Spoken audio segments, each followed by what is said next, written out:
Alors, je vous invite à vous installer, messieurs. Alors, je vais juste vous demander de lever votre main quand j'appellerai votre nom, parce que je ne vous connais pas encore tous physiquement, on va dire, mais je suis ravie de vous accueillir ici. Alors, Jean-Luc Lajoux. Bonjour monsieur, directeur du patrimoine de Gironde Habitat, qui va nous parler on va dire la première vraiment opération d'autoconsommation collective que vous avez lancée. On poursuivra avec Christophe Lally. Bonjour, ben voilà, vous êtes en ordre parfait. Directeur de SEM Morbihan Énergie pour Partage Élec à Pénestin. Là, évidemment, vous avez compris, on se situe du côté de la Bretagne. Aymar de Germay, bonjour, donc président du syndicat départemental d'énergie du Cher et maire de Marmagne pour votre projet Spartmine, dont on a beaucoup parlé. Ça a fait vraiment couler beaucoup d'encre, ça a été très médiatisé, mais c'est important d'en parler de ces sujets. Il y aura également Julien Lozinguet et Sylvain Blarel, ils sont tous les deux ici. Donc Julien Lozinguet est communauté de communes du Haut-Pays du Montreuilois et Sylvain Blarel chargé de projet Cohérence Énergie. On sera dans les Hauts-de-France.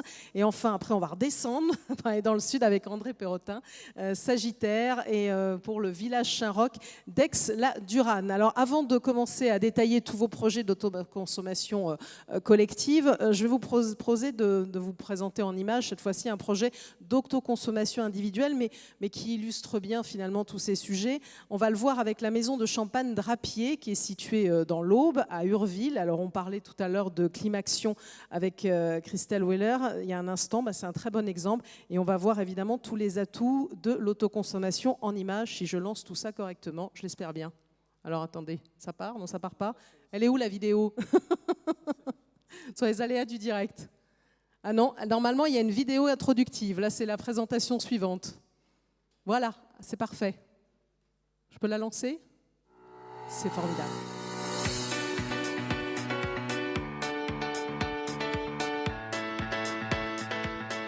On a commencé à faire de la production photovoltaïque déjà depuis presque une dizaine d'années. Et l'autoconsommation, c'est l'aboutissement. Nous, on est des champenois, on fait du vin. Par contre, ce soleil qui est au-dessus de notre tête, on veut en profiter et avoir une transformation immédiate de l'énergie dans nos besoins. Donc, tous ces besoins en énergie électrique, eh bien, on l'utilise maintenant en grande partie à partir de l'autoconsommation.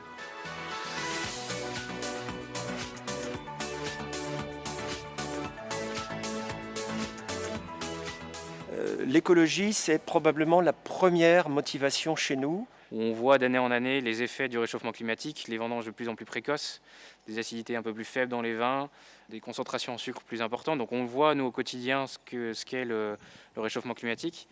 On est les premiers impactés, donc c'est à nous de commencer par faire ce genre de gestes. Même si ça a un coût.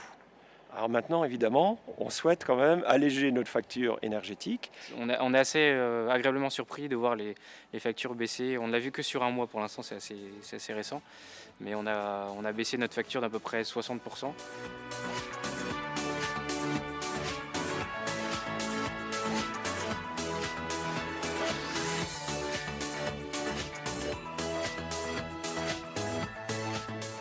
Les freins, c'est d'abord dans les mentalités.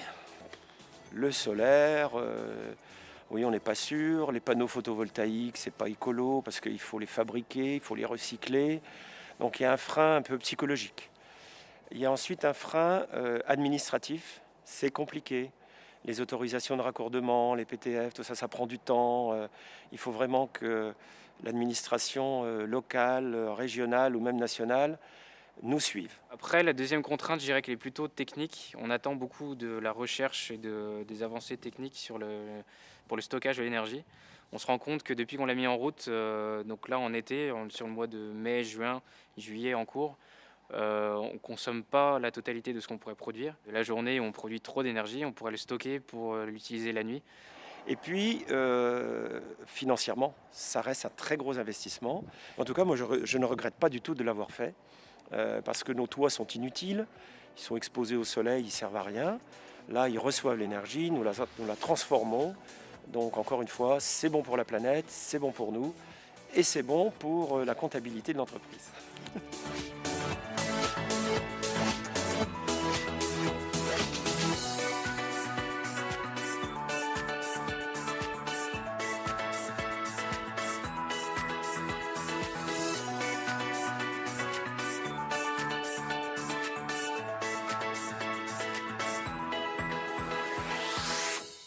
Voilà pour cet exemple avec la maison Drapier, qui a rebondi à nouveau sur ce que disait monsieur tout à l'heure.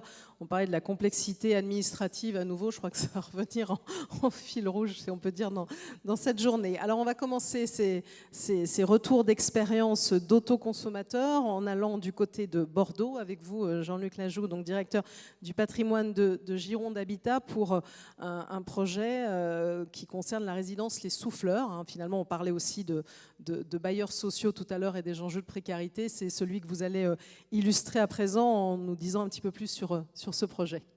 Donc il suffit que vous puissiez, de vous-même, vous pouvez avancer vos slides avec le petit appareil que je vous ai donné. Oui, bonjour à toutes et à tous. Je vous remercie de m'avoir invité à témoigner sur cette opération Les Souffleurs qui fait parler d'elle.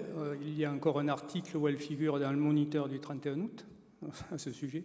Alors effectivement, c'est la première opération en France où une convention d'autoconsommation collective a été signée entre le bailleur Gironde Habitat et Enedis. Alors cette opération à l'origine n'a pas été montée pour faire de l'autoconsommation du tout. C'est plus un concours de circonstances. Cette opération de 60 logements, alors je vais mettre peut-être le slide, on va rester sur celui-là. Cette opération est constituée de 60 logements que nous avons voulu construire BBC et Finergie à l'époque. On n'était pas encore sur la RT 2012. Et à ce titre, 260 mètres carrés de panneaux solaires étaient installés sur la toiture pour répondre à la réglementation. Elle a été livrée, alors il y a une erreur sur le slide, ce n'est pas en 2016, mais fin 2015. Et là, ça a déjà été évoqué, des problèmes administratifs pour revendre l'électricité produite à Enedis, ou enfin la remettre dans le réseau, à EDF ou autre. Voilà, ça a duré des mois et des mois, à tel point que, courant 2016, nous avons missionné un bureau d'études, Inelia, pour dire qu'est-ce qu'on pourrait faire de cette électricité, autrement que de la revendre au réseau. Alors, il se trouve que cette opération est complètement mitoyenne de notre siège à Bordeaux. Donc on étudiait la possibilité d'utiliser l'électricité produite par ces panneaux photovoltaïques sur le siège. Les études avançaient, on était prêt à lancer l'opération, on avait même obtenu des crédits de la part de la région pour financer ces travaux. C'était très intéressant. Puis un jour, Inelia nous dit, voilà, il y a un décret qui vient de paraître, on peut faire de l'autoconsommation collective. Ah bon, qu'est-ce que c'est ça? Parce qu'on ne s'était pas intéressé. C'était au début du printemps, donc 2017.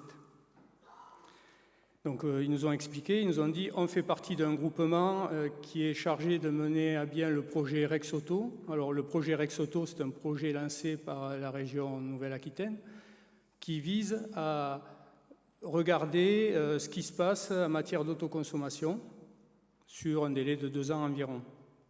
Ils nous ont dit, on a des sujets intéressants en matière d'un supermarché, un endroit qui faisait de l'autoconsommation, on va observer ça.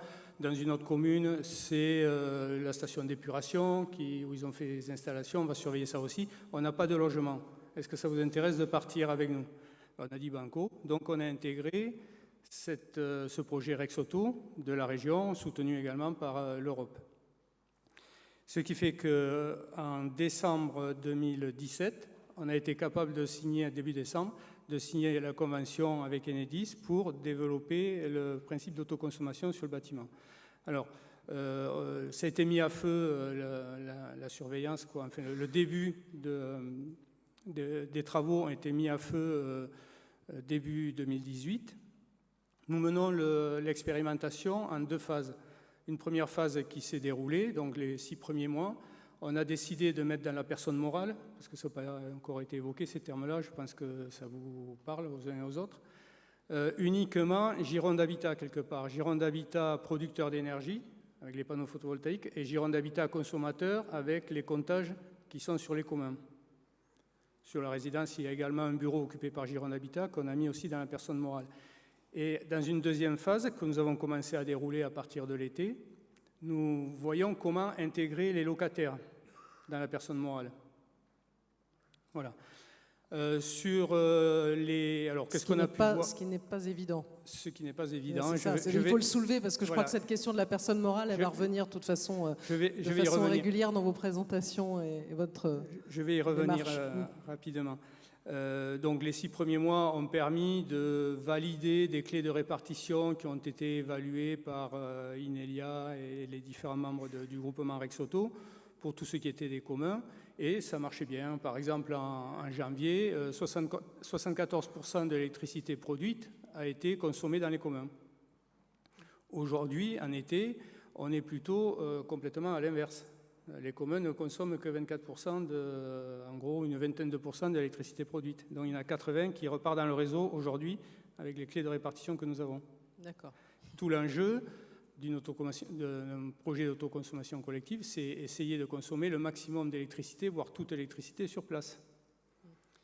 Donc là, on en est à comment faire entrer les locataires là-dedans. Et là, je vais vous parler maintenant des freins, freins. Vous avez peut-être quelques slides supplémentaires quand même, juste sur l'organisation, non?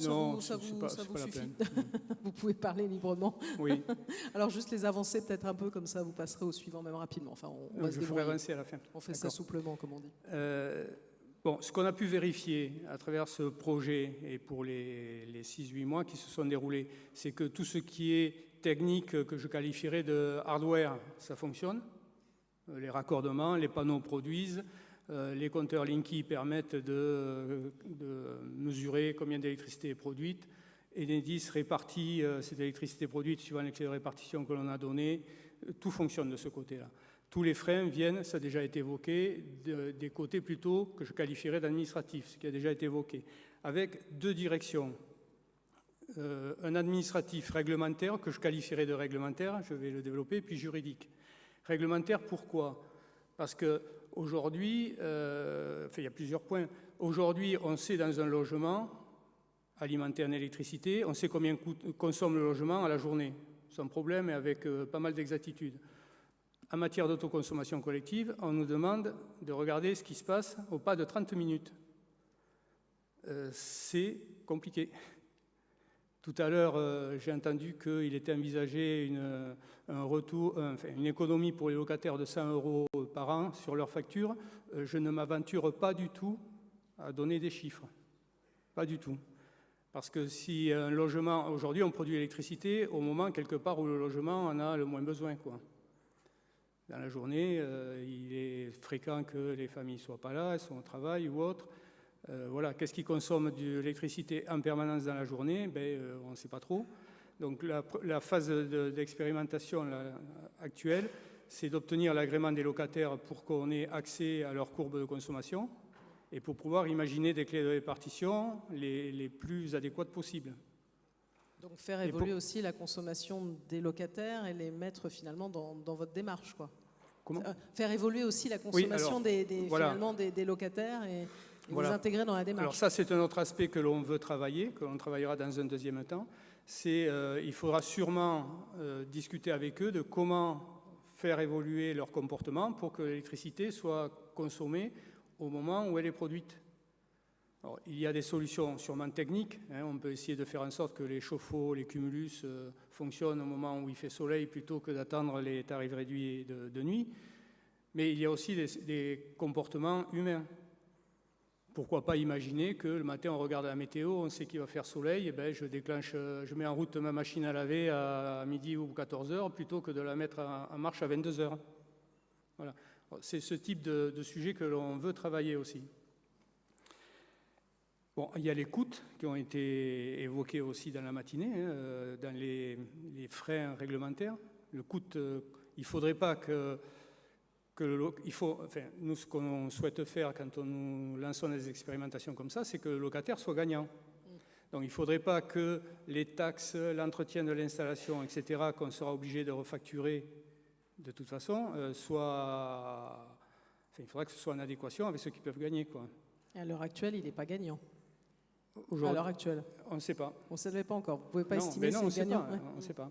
On ne sait pas.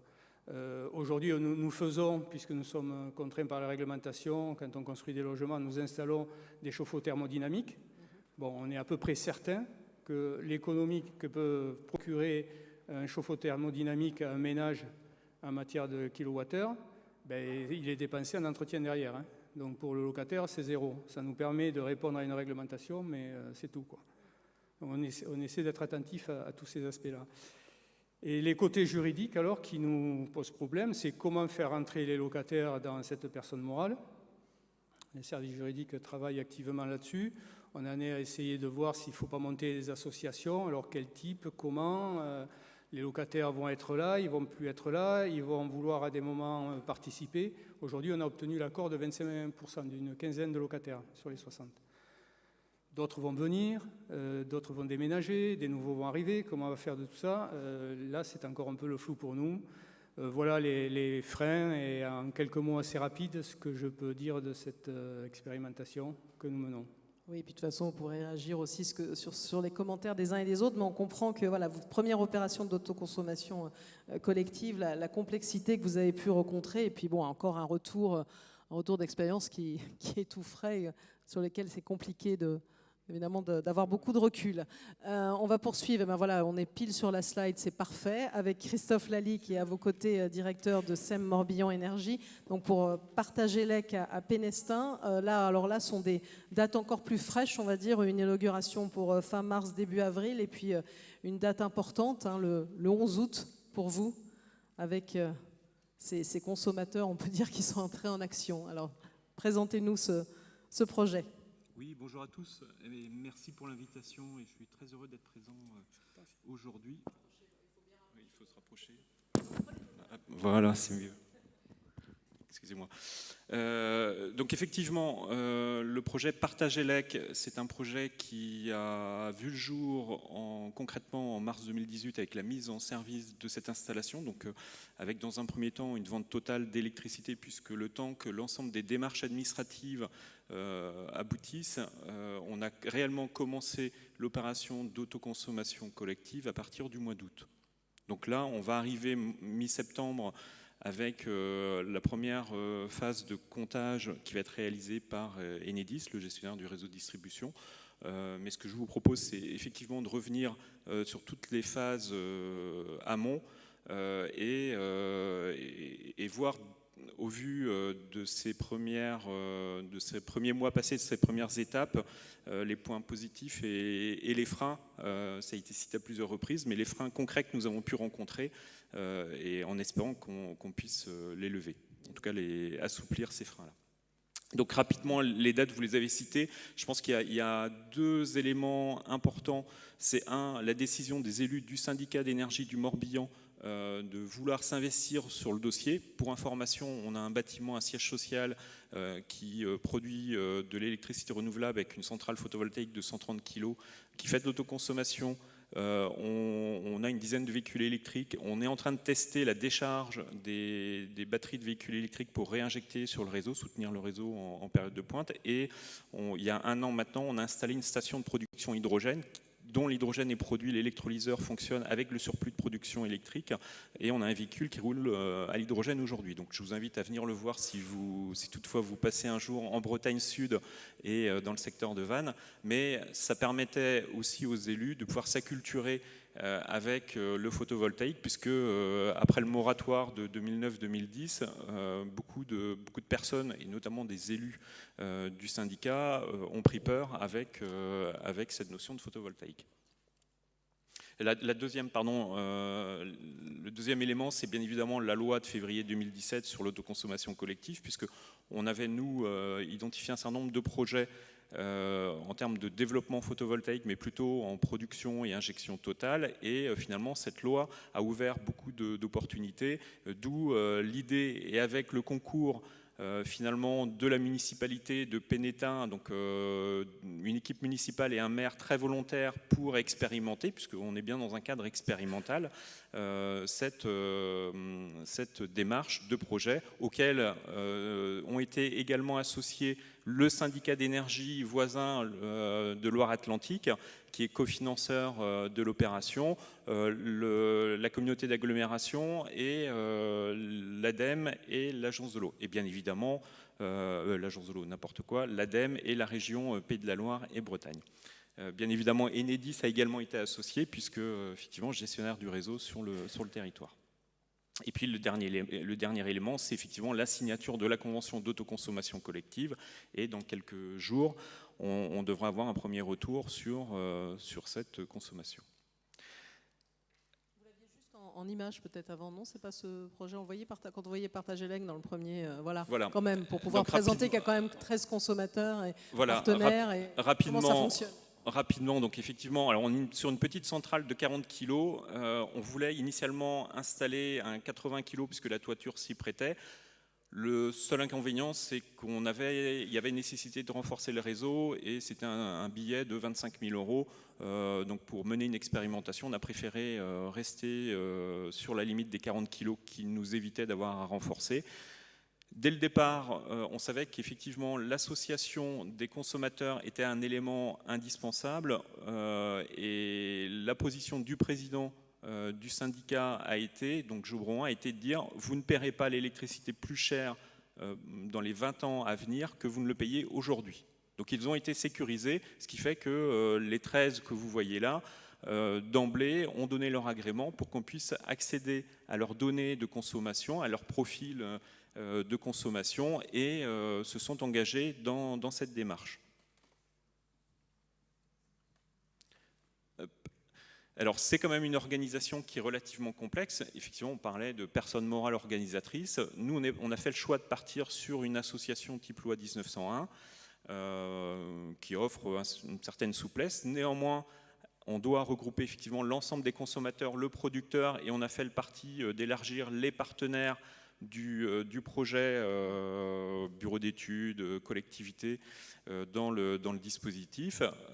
Ceci étant, l'ensemble des engagements contractuels à établir, donc vous voyez ce schéma, est relativement important, même très très lourd à pouvoir mettre en place. Et il nous semble que la plus-value apportée par la personne morale organisatrice est limitée et qu'il y a peut-être des économies à faire à ce niveau-là.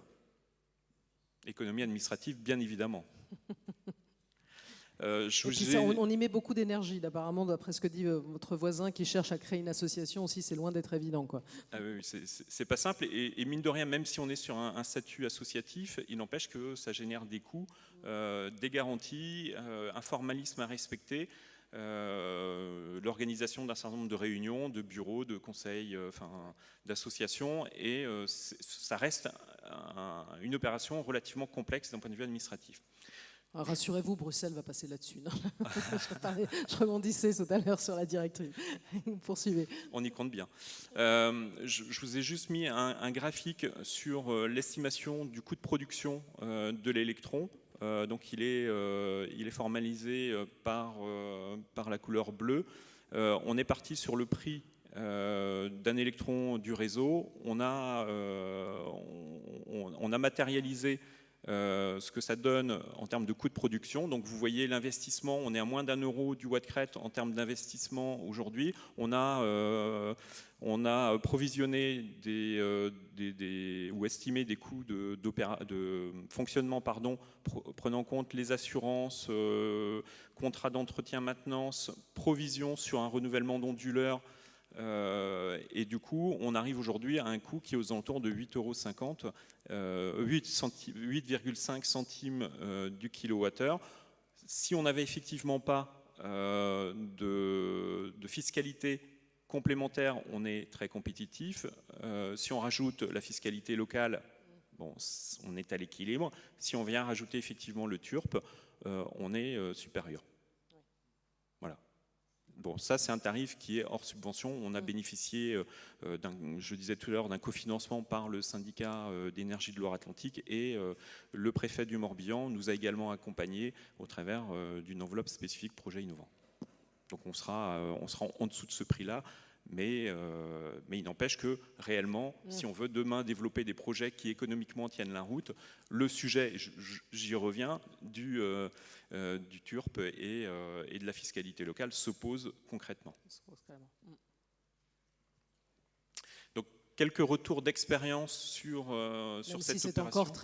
Même si c'est encore très court, vous avez encore peu de recul, hein, c'est compliqué. Oui. Alors j'aurais moins de recul que mon voisin de droite sur effectivement les comptages, l'adéquation entre les objectifs qui ont été fixés dans la convention d'autoconsommation de répartition entre chaque consommateur et finalement au vu de la production et au vu de l'usage instantané de cette électricité, ce qui aura été réellement consommé. est vendu en surplus parce que ce qu'on ne peut pas ce qu'un des consommateurs ne peut pas consommer par rapport à l'objectif qu'on lui a fixé, cette électricité-là est vendue en surplus. On ne peut pas la réattribuer à son voisin qui finalement peut avoir des besoins supérieurs à ce qu'on aura défini. C'est aussi les limites de l'exercice et je pense qu'il y a une évolution nécessaire de la convention d'autoconsommation à avoir qui me semble être un peu plus restrictive que la loi de 2017. Je tiens à le souligner également. Enfin bref, les quelques retours qu'on en a, c'est qu'on est quand même aujourd'hui sur des coûts d'électrons photovoltaïques qui sont compétitifs. Ça a été dit ce matin, on le vérifie au travers de différentes opérations, y compris celle-ci, puisque on est quand même à aller entre 80 et 85 euros du mégawattheure. C'est quand même intéressant. On a une forte demande des collectivités. On le sent, c'est un moyen pour les collectivités de se réapproprier un enjeu important de l'énergie sur leur territoire, créateur de richesses financières éventuellement, environnementales, mais également sociales. Ça permet de recréer du lien entre les citoyens, ça permet de pouvoir partager des projets en commun et donc de favoriser la solidarité entre les acteurs. On a beaucoup de demandes et on est interrogé par beaucoup de territoires hors Morbihan, hors Bretagne sur ce projet. La possibilité aussi, avec ce type de projet d'autoconsommation collective, de pouvoir agréger différentes solutions. On parlait de stockage diffus, je citais l'exemple des voitures électriques, le foisonnement, l'augmentation du nombre de véhicules électriques, son foisonnement, la possibilité de pouvoir décharger, doit nous permettre là aussi de pouvoir être confiants dans l'avenir sur cette notion de développement du photovoltaïque. L'hydrogène, j'en ai parlé, c'est aussi un élément important. Par contre, je l'ai dit aussi, la PMO, c'est un exercice qui est très lourd, très compliqué, avec peu de valeur ajoutée, il me semble, en tout cas dans l'exemple qu'on a pu mettre en place. Et puis, là encore, vis-à-vis des coûts, la fiscalité ne nous semble pas du tout adaptée. Nous, on croit beaucoup dans le Morbihan au fait que le développement de l'autoconsommation collective doit permettre d'économiser sur les travaux de renforcement de réseau. Et aujourd'hui, dans le Morbihan, c'est la bagatelle de 40 millions d'euros qui sont investis chaque année entre le gestionnaire de réseau et l'autorité concédante. Et on pense qu'il est sans doute possible de détourner une partie de cette enveloppe-là pour pouvoir investir sur l'autoconsommation collective. Voilà, donc la proposition est lancée en tout cas. Merci pour votre présentation. On va poursuivre en allant dans le Cher avec vous, Aymar de Germay, donc président du syndicat départemental d'énergie du Cher, maire de Marmagne, pour parler du projet SmartMine. L'objectif, c'est couvrir 69%, c'est précis, des besoins en électricité de la commune à l'aide d'une énergie produite localement par des panneaux solaires, stockés dans des batteries et réinjectés dans le réseau. Donc de la même façon, présentation de ce cadre, le cadre finalement de ce projet dont on a beaucoup parlé. Bonjour à toutes et à tous. Alors, est-ce que vous m'entendez là? Non? Si, je me rapproche, vous m'entendez. Donc je disais bonjour à toutes et à tous. Merci de m'avoir invité à témoigner de cette expérience SmartMine qui est en cours et je vous expliquerai un petit peu où nous en sommes. En fait, Marmagne, c'est une commune du Cher de 2000 habitants. Et cette commune a une particularité, c'est que depuis une dizaine d'années, elle a beaucoup travaillé sur les questions énergétiques. Et on a sur notre sol aujourd'hui un parc qui est un écopôle de 44 hectares, dédié à la production d'énergie renouvelable, sur lequel vous trouvez donc en bordure un parc éolien de 8 éoliennes, un parc photovoltaïque, une unité de méthanisation qui est en cours de construction pour générer du biogaz, une plateforme de préparation de combustible bois pour des chaufferies urbaines. Donc il y a un terrain de jeu qui a été constitué depuis pas mal d'années sur ces enjeux d'énergie que j'appelle l'énergie territoriale, la production d'énergie propre sur le sol, et puis la volonté évidemment d'avoir des circuits courts sur ces questions énergétiques. Aujourd'hui, pour finir sur cette petite introduction, on produit sur notre sol l'équivalent de la consommation annuelle de 17 000 foyers, en additionnant les différentes hors méthanisation, puisqu'elle n'est pas encore opérationnelle, et j'ai sur ma commune 980 foyers, voilà, 2000 habitants. Donc on a un contexte local assez favorable et puis des citoyens qui sont du coup intéressés à ces sujets depuis pas mal d'années. En février 2017, le cadre législatif est précisé sur les questions d'autoconsommation et à ce moment-là, un des partenaires importants du syndicat départemental d'énergie que je préside, en l'occurrence Vinci Énergie et sa filiale Mexo, mais j'en profite pour saluer Jean Sonnet qui a travaillé beaucoup sur ce projet depuis le début. Eh bien, Vinci Énergie me contacte en me disant est-ce qu'on ne pourrait pas réfléchir ensemble à une expérimentation, un démonstrateur au niveau d'une commune, et notamment d'une commune rurale. Et c'est comme ça qu'on a commencé à se mettre autour de la table et à réfléchir ensemble à ce que l'on pourrait faire. Je vous passe l'explication de ce qu'est l'autoconsommation collective. J'ajoute juste que ces sujets, mais mon prédécesseur en a parlé, permet aussi d'avoir un impact sur les questions de flexibilité, effectivement d'éviter des coûts de renforcement du réseau, mais aussi de gérer des points de consommation. Et donc ces expérimentations et ces infrastructures d'autoconsommation collective, notamment sur une maille un peu importante, ces installations vont permettre de jouer un rôle régulateur du réseau public de distribution électrique. Donc le démarrage, c'est le changement du cadre. Et puis, on a commencé à cogiter ensemble sur ce qu'on pourrait faire.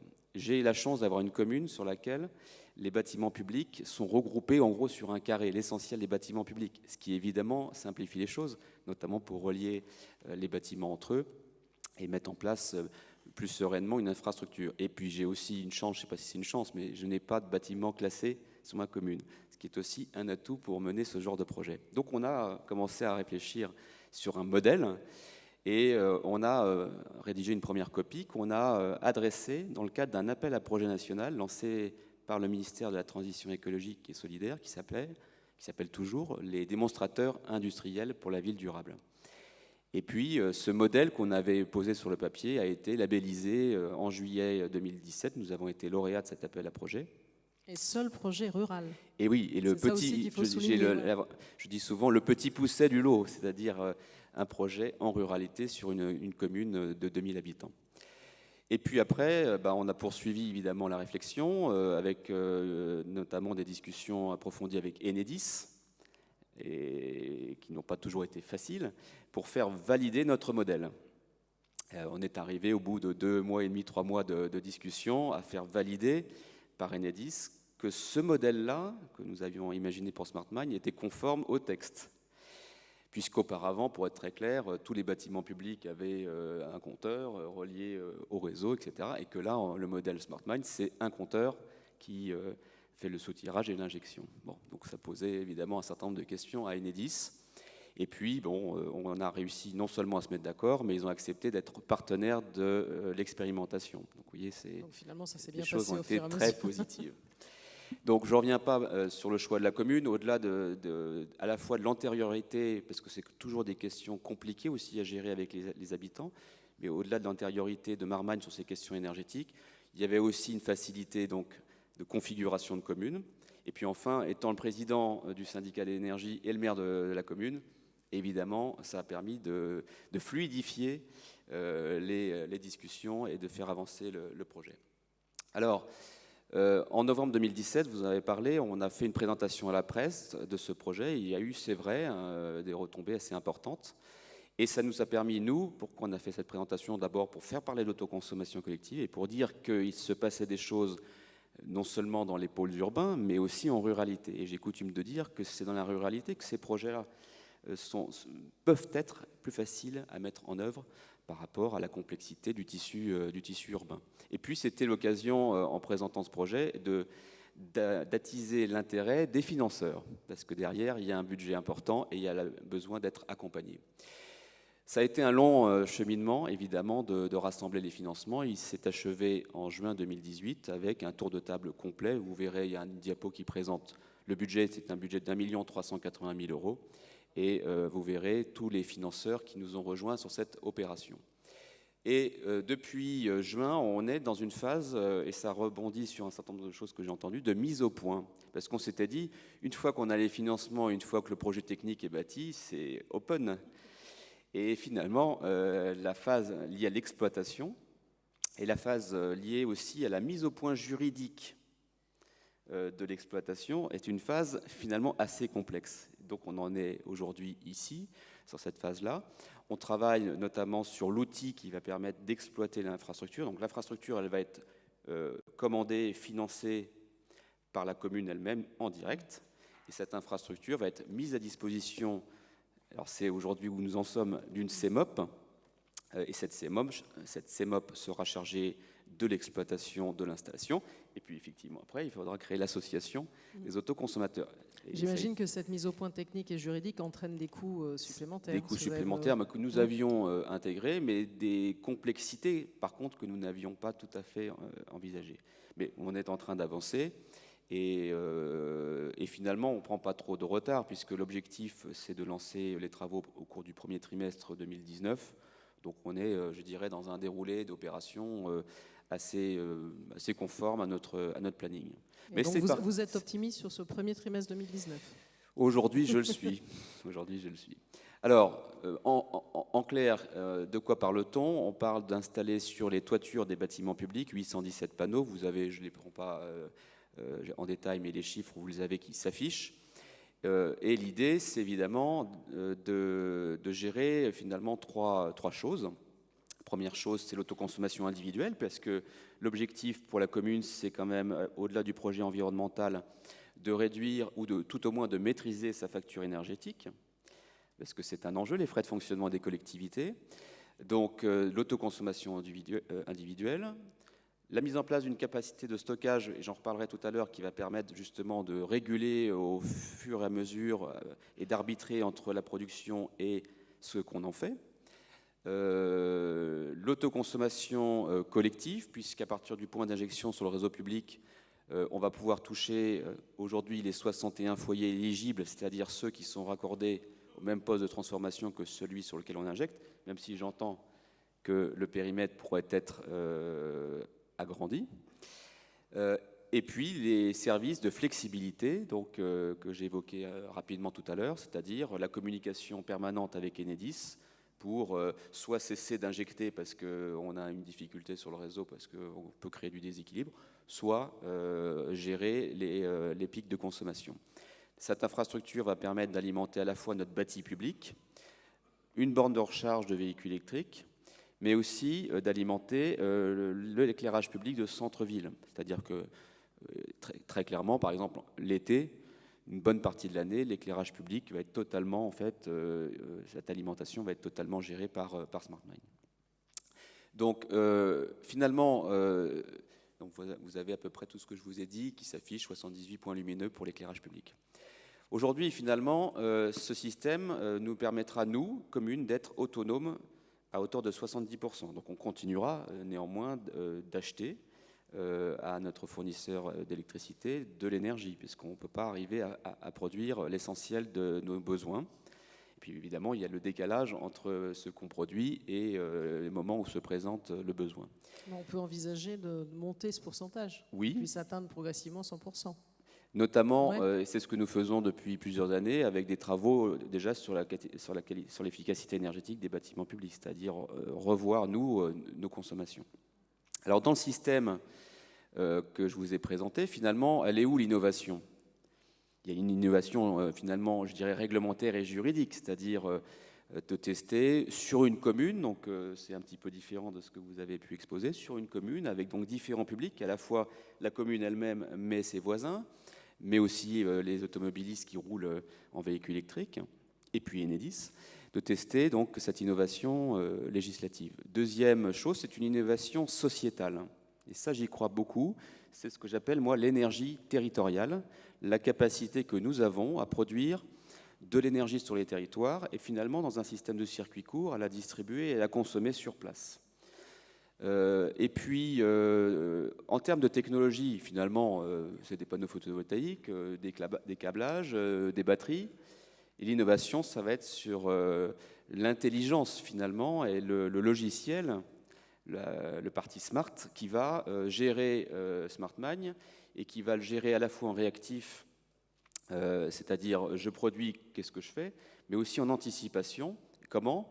Par exemple, en recueillant et en gérant des données de prédiction météorologique, mais aussi du fait d'informations et de capteurs que nous avons mis dans chacun de nos bâtiments publics depuis plus d'1 an, pour voir comment vivaient nos bâtiments publics et quelles étaient finalement leurs habitudes de consommation. Tout ça rentre dans la bécane et ça permet en permanence de se dire je fais quoi ? J'autoconsomme, je stocke pour plus tard ou j'injecte. Voilà un petit peu les éléments que je pouvais vous donner rapidement, parce que le temps nous est compté. Donc l'outil que nous envisageons aujourd'hui pour gérer cela, c'est une CEMOP dans laquelle on retrouverait la commune, le syndicat d'énergie, la communauté d'agglomération de Bourges, le partenaire privé qui aura été, choisi via un appel d'offres, et puis les riverains intéressés pourraient éventuellement rentrer dans la CEMOP. Combien ça coûte ? Je vous l'ai dit, mais vous voyez la clé de répartition des financements.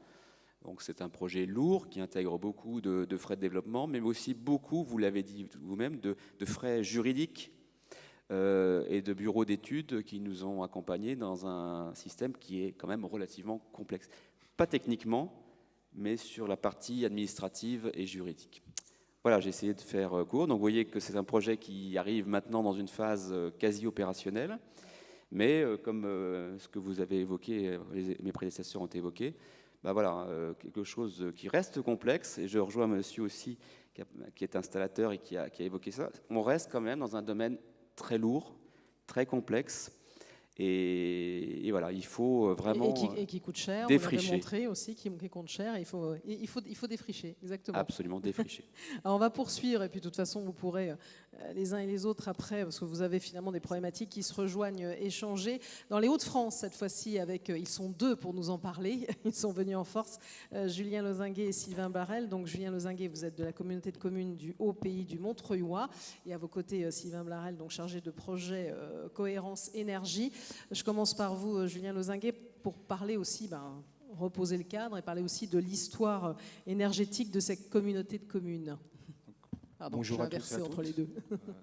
Donc moi je vais vous présenter un petit peu le contexte du projet et puis son historique, et Sylvain qui est à côté de moi rentrera un peu plus dans le détail technique et financier. Donc le contexte, c'est la communauté de communes du Haut-Pays du Montreuilois, une collectivité qui est située dans le Pas-de-Calais. Donc une collectivité située dans le Pas-de-Calais qui regroupe 49 communes pour 16 000 habitants, un territoire très rural, connu notamment au travers du parc éolien de Fruges, puisque c'est une collectivité qui était pionnière dans le développement éolien. Aujourd'hui, on a 91 machines pour 180 MW. Ces projets ont vraiment lancé une dynamique de développement durable et de transition énergétique sur notre territoire, qui aboutit en 2015 à la signature d'une convention territoire énergie positive pour la croissance verte. Et parmi les projets qui figuraient dans cette convention, on avait le souhait de développer de l'autoconsommation sur nos bâtiments à partir de photovoltaïque. Donc, à partir de 2015, on a lancé vraiment le projet photovoltaïque. On a débuté par une étude de faisabilité. Donc, le principe, c'était assez simple, c'était d'étudier tous nos potentiels sur l'ensemble de nos bâtiments, de voir quelle capacité de production on avait et de le comparer à nos besoins de consommation électrique.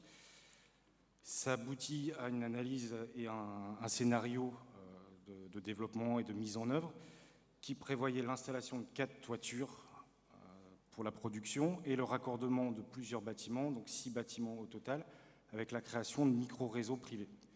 Donc à la fois sur du domaine privé avec des bâtiments voisins sur des parcelles qui nous appartenaient, et on imaginait même à l'époque faire des réseaux qui passaient par le domaine public. Sur la petite photo, vous voyez, vous avez les flèches bleues et vertes, ce sont des micro-réseaux privés, et puis on imaginait avec la flèche rouge faire un micro-réseau sur le domaine public.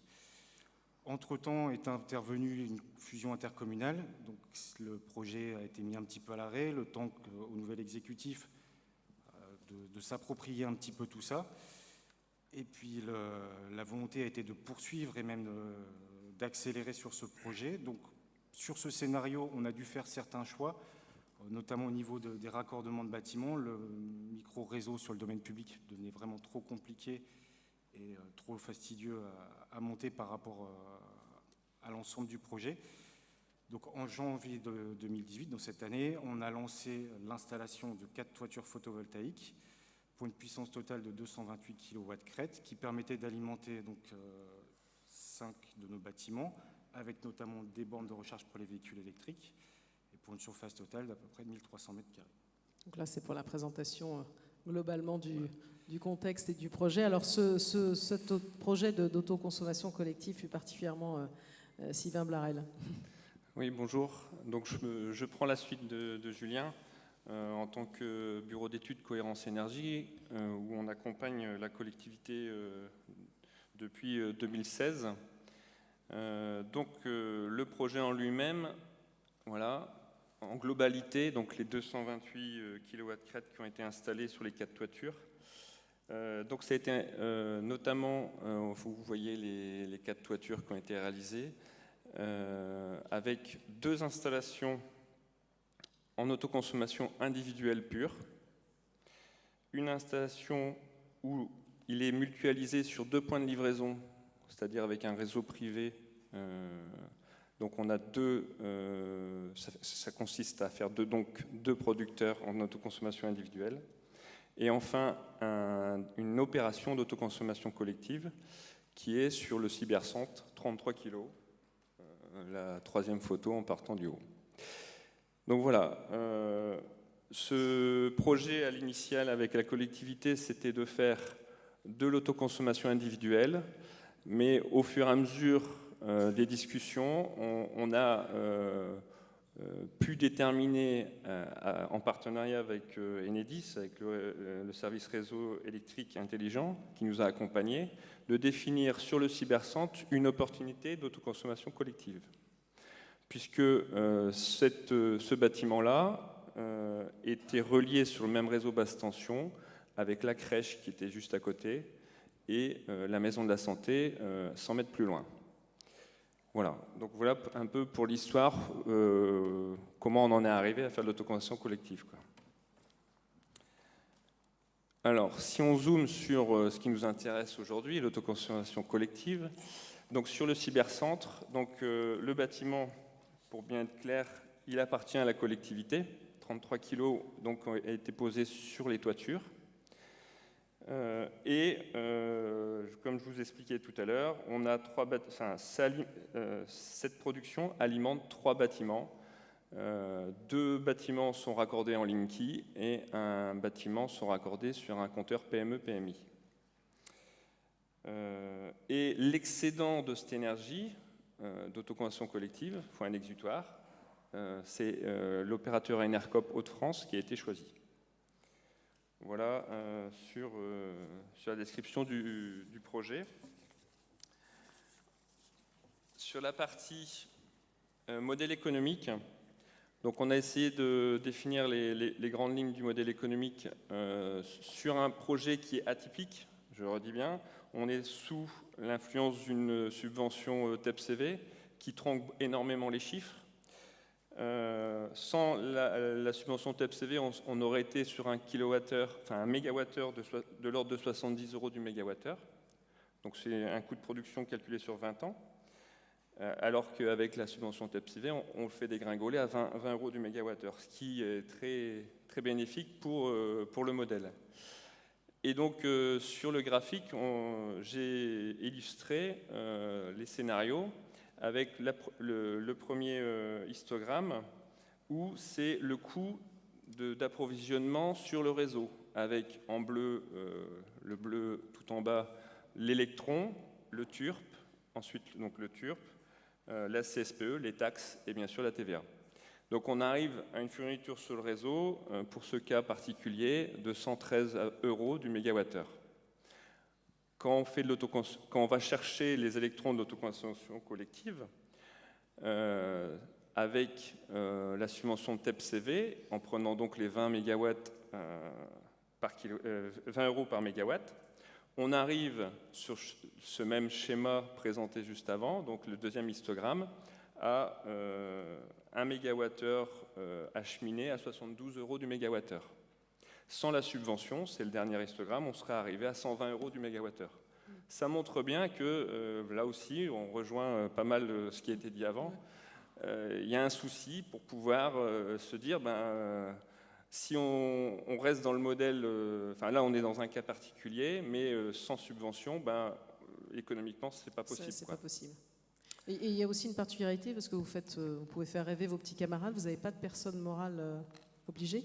Alors, la personne morale obligée chez nous, c'est la communauté de communes.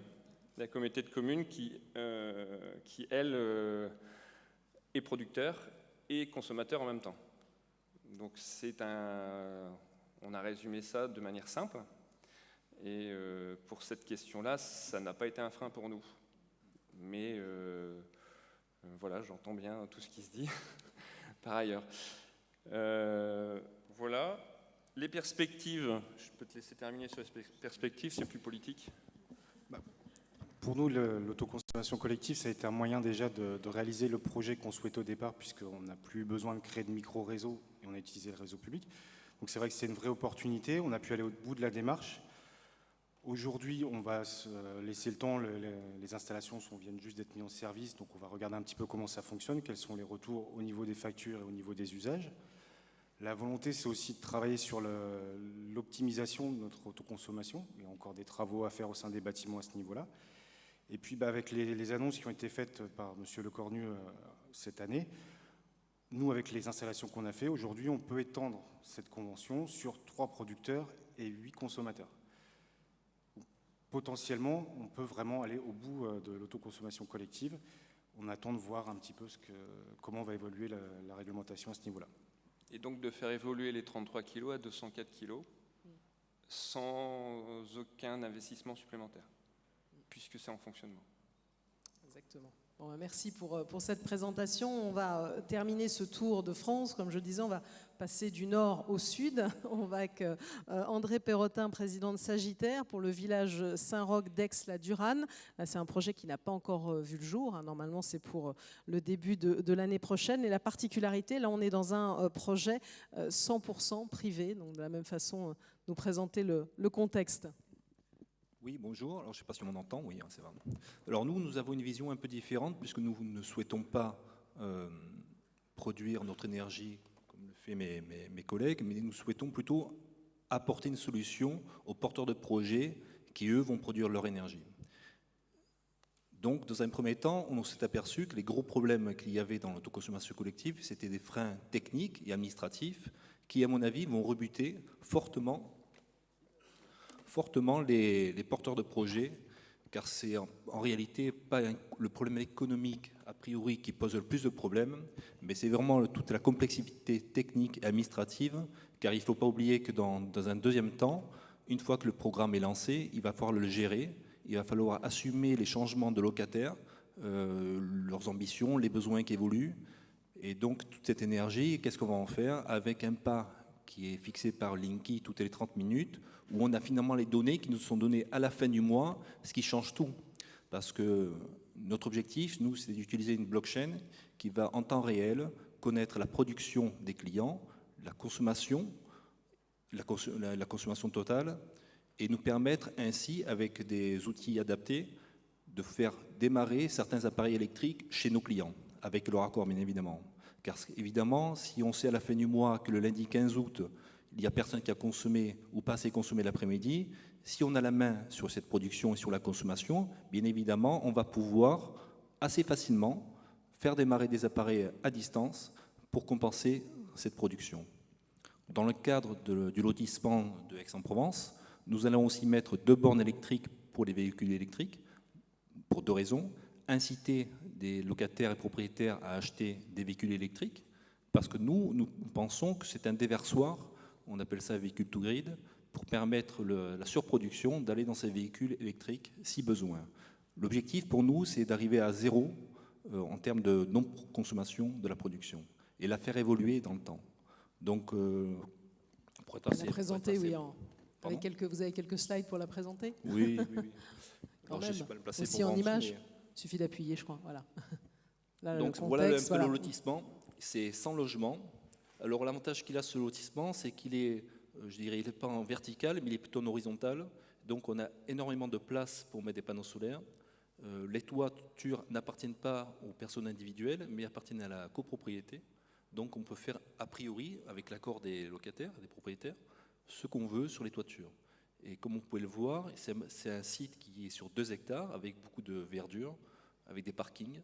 Donc on peut mettre sur ces parkings-là des ombrières, qui seront du coup bien exposés pour augmenter la puissance au fur et à mesure. Dans un premier temps, on va mettre 36 kW, ce qui correspond aux besoins des clients qui sont aujourd'hui OK pour aller dans le projet et qui va permettre aussi d'alimenter la copropriété pour les communs. Parce qu'on peut voir, il y a une piscine qui est pour nous un déversoir, parce qu'évidemment, l'été, on va se retrouver avec une piscine qui consomme 4 kWh en 24 heures sur 24. Nous, on va la fournir uniquement la journée, mais c'est une grosse consommation. Donc, le site s'y prête quand même beaucoup. Et c'est ça le problème en réalité. Le problème de l'autoconsommation collective, finalement, c'est d'avoir des sites qui sont prêts à recevoir cette autoconsommation. Alors évidemment, après, le cadre est augmenté, puisqu'on va aller sur 1 km, ce qui change tout. Mais sur un bâtiment de 10 étages de 300 mètres carrés avec 50 logements, c'est compliqué de mettre des panneaux solaires pour alimenter les logements. Donc on va finalement se contenter des communs. Et ce n'est pas de l'autoconsommation collective, c'est de l'autoconsommation pure et simple. Donc avoir des sites comme ça, c'est déjà bien. Alors l'autre avantage aussi, pour nous, avouons-le, c'est qu'un des locataires, des propriétaires, travaille chez Enedis et qu'il a pu convaincre aussi, parce qu'en fait, c'est ça le deuxième problème, c'est que les personnes qui veulent faire de l'autoconsommation, ce n'est pas seulement pour gagner de l'argent. Personne n'a cité ici de vouloir faire des profits, ce n'est pas le sujet. Ce qu'on veut finalement, c'est maîtriser sa facture d'énergie sur le long terme. Et ce qu'on veut, c'est produire sa propre énergie. Et ça aussi, c'est un outil pour la blockchain, puisque la blockchain va permettre de certifier la production et la consommation pour chaque consommateur. Donc le site idéal, un locataire idéal qui nous a aidé à convaincre les autres occupants et qui leur a permis aussi de leur expliquer ce que c'est le Linky et que sans le Linky, on ne peut pas faire ça. Et ça, je pense aussi, c'est un message qui doit être porté auprès de la population. Le Linky a peut-être des défauts, je ne le sais pas, mais en tout cas, il a cet avantage-là. Et il faut le mettre en avant, parce que sans ça, sans le Linky, pas d'autoconsommation collective, pas de gestion à distance de l'énergie, c'est quand même compliqué pour le développement du renouvelable, de mon point de vue. Donc ça, c'est bon. Donc de bornes de voitures électriques, des ombrières, c'est un projet finalement qui est plutôt pas mal. Je crois, enfin pour nous en tout cas. Et là, pilotage. Pour la blockchain, on a été aidé par une grosse entreprise qui est Engie, qui a un service qui s'appelle Engie Lab, qui va nous aider à développer la partie blockchain. Parce que comme je vous le disais tout à l'heure, on ne veut pas simplement certifier la consommation et la production des locataires, mais on veut aussi piloter en temps réel cette consommation. Donc merci Engie Lab. Un projet comme ça ne se fait pas seul. L'idée c'est ça, c'est que les personnes ici qui sont intéressées pour faire des projets, si on ne les accompagne pas, il est probable qu'ils ne le feront pas. Et on a ici que des personnes qui ont été extrêmement motivées et qui ont passé du temps, mais il ne faut pas imaginer que la majorité de la population va s'amuser à passer autant de temps pour gagner si peu d'argent. Parce qu'en réalité, on fait les calculs de rentabilité, 100 € dans le meilleur des cas, c'est parce que ça fait sourire mes voisins. La rentabilité n'est pas là. Donc ce n'est pas l'enjeu. Mais on le disait tout à l'heure, 63% des Français veulent faire de l'autoconsommation et sont prêts à payer un peu plus. Mais ils veulent être aussi certains que la production, ce soit la leur. C'est ça l'enjeu en fait. C'est pas faire des économies à court terme, c'est sur du long terme et maîtriser et savoir d'où vient cette énergie. Et ça, je crois que c'est le vrai enjeu de l'autoconsommation collective. Donc en termes de rentabilité, on peut toujours imaginer que l'électron va coûter de plus en plus cher. On n'en est pas certain parce que l'électricité renouvelable coûte de moins en moins cher. Moi, ça fait 15 ans que je fais du renouvelable. Donc je sais a priori, on voit a priori à quelle vitesse les prix des panneaux descendent, hein, les prix de l'énergie descendent. Aujourd'hui, les grands acteurs s'orientent vers ce qu'on appelle le PPA. C'est un peu la stratégie des gros opérateurs, c'est vendre finalement de l'énergie sur du long terme à des clients identifiés dès le départ. C'est un peu l'autoconsommation collective finalement. Sauf que nous, on s'adresse aux particuliers en réalité. Et ça, quand on regarde le tableau des contraintes, c'est là qu'on comprend bien que pour un particulier ou une petite résidence, se lancer dans l'autoconsommation collective, seul, c'est presque impossible. Parce qu'ici, on a des collectivités qui ont des moyens différents, qui peuvent mettre un chef de projet pour suivre ce dossier-là. Mais dans un lotissement, je ne suis pas certain qu'ils auraient fait le pas si on ne les avait pas accompagnés. Et je crois que si on n'a pas de cette démarche-là, ben, il faut bien comprendre que ça n'avancera pas. Je pense, en tout cas. Donc nous, Sagittaire, ce qu'on fait, ben, on apporte tout. Et on a poussé un peu le vis jusqu'à apporter finalement le financement de la centrale. Alors, on ne sait pas trop ce qui va se passer avec le tiers investissement concernant l'autoconsommation collective. Mais nous, dans ce projet-là, on finance la centrale, on amène tout clé en main et on va facturer l'énergie directement au client. C'est un peu l'objet. Et c'est pour ça qu'on ne veut pas perdre d'énergie, parce qu'on la valorisera mieux si elle est sur le site, plutôt que si on le revend à un agrégateur qui va nous l'acheter probablement au prix du marché. Donc les bénéfices de l'autoconsommation, en réalité, c'est simplement réaliser des économies d'énergie et participer à la transition énergétique. C'est ça en fait l'autoconsommation collective. Je crois que c'est à peu près ça. Hein. On n'en demande pas plus. C'est simple. Maintenant, on essaie de faire un bilan un peu de ce qu'on fait et pourquoi on le fait finalement. Je pense que le vrai truc, c'est les usagers, en fait, ce qu'ils veulent, c'est consommer leur énergie. Et ça, ils veulent être sûrs. Le certificat d'énergie que proposent les énergéticiens en disant vous avez 30% de l'énergie qui est verte ou 50% ou 100%, ce sont des mots, mais il n'y a pas de certification. Il y a un certificat d'origine qui est donné, mais finalement, c'est assez abstrait pour les consommateurs. Et la blockchain nous permettra, nous, de certifier au consommateur qui aura accès à sa blockchain, de vérifier que la production est bien, en lien avec sa consommation. Le choix de produire son énergie s'impose nécessairement à court terme, ne s'impose pas à court terme. C'est-à-dire que vraiment, le gain financier n'est pas recherché par les clients. À court terme, gagner 20 € de plus ou 20 € de moins, c'est pas ça qui fait la différence chez un propriétaire. On n'est pas sur des grosses centrales où des enjeux sont beaucoup plus importants. Le vrai truc, c'est la complexité est un vrai frein. Il est donc il est vraiment nécessaire de réduire cette complexité, mais malheureusement, on s'aperçoit avec le temps que ça n'arrive jamais. C'est-à-dire que la complexité, elle est toujours là. Et quand on résout un problème, on en amène un autre. C'est un peu le concept français. On ne sait pas faire autrement. C'est comme ça. Donc, nous, on apporte la solution de gérer ça en temps réel, au fur et à mesure s'adapter avec toutes ces contraintes et faire évoluer le système en amenant à chaque fois de la simplicité et que de la simplicité. Et surtout, je pense que ce qui est important pour les consommateurs, c'est qu'on valorise et ça, je ne comprends pas que ça ne se fasse pas, qu'on valorise leur acte. C'est-à-dire que, ok, on ne gagne pas d'argent, pas de problème, mais pourquoi on ne valorise pas le logement? Pourquoi on ne lui donne pas un label? Pourquoi on ne lui donne pas une certification? Pour permettre à cette certification, finalement, d'obtenir peut-être des prêts bonifiés, peut-être sur cette base-là, que les collectivités, les mairies offrent des mètres carrés supplémentaires. Ça s'est fait il y a une dizaine d'années. Vous faisiez du renouvelable, 10%, 20%, on vous donnait 10 mètres carrés supplémentaires. Ça ne coûte pas un sou, et c'est une vraie valorisation pour un client. Le valoriser quand il va le vendre. S'il est certifié qu'il va produire 5000 kWh et que c'est certifié, peut-être qu'un logement qui est vendu ou qui est loué, ça va mieux se louer, et en tout cas, ça apporte un plus. Ça ne coûte pas cher, mais par contre, ça peut être un vrai plus pour les locataires. Et pour les collectivités, je pense que c'est la même chose. On est plutôt fiers de faire ce genre d'opération, mais pourquoi n'aurait-on pas un label? Pourquoi n'aurait-on pas une certification sur laquelle on peut s'appuyer pour le faire? Donc je dirais peut-être aux personnes qui ont peut-être la capacité de mettre en place ce type de label, de certification, nous travaillons sur une certification, d'accentuer un peu ça, et peut-être que les collectivités pourraient un peu pousser en disant ok, nous on veut bien, lorsqu'un locataire, un propriétaire de logement, une entreprise fait un effort, on veut bien l'aider en lui donnant des mètres carrés ou une simplification administrative ou des choses comme ça. Je pense que c'est ça le vrai enjeu pour que les ENR se développent. Voilà, je crois que j'ai un peu tout dit. Vous avez j'ai parlé vite. Balayé beaucoup de sujets. En tout cas, vous avez tous un point commun, c'est, on va dire, vous essuyez un peu les plâtres dans cette histoire, le moins qu'on puisse dire. On a bien compris qu'il y avait la problématique de la complexité, des freins que vous rencontriez, du coût encore que ça représente. Mais j'allais dire, vous y croyez? Le modèle,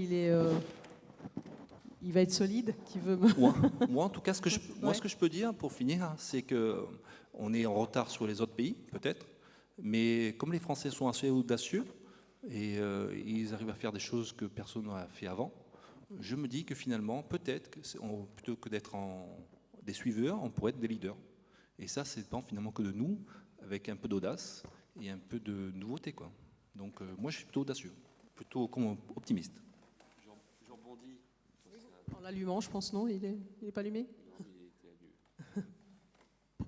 Je rebondis sur vos propos en disant finalement, moi j'aborde ce sujet en me disant je ne suis pas un kamikaze, je préfère être un pionnier. C'est vrai qu'on y croit à notre sujet, on sait qu'on est face à... Moi c'est un parcours du combattant depuis 1 an et demi, puisque dès qu'on a réglé un problème, s'en présente un suivant. Mais d'abord quand on est français, on est habitué à faire ça. Et puis surtout, encore une fois, on est sur la vision de l'énergie de demain.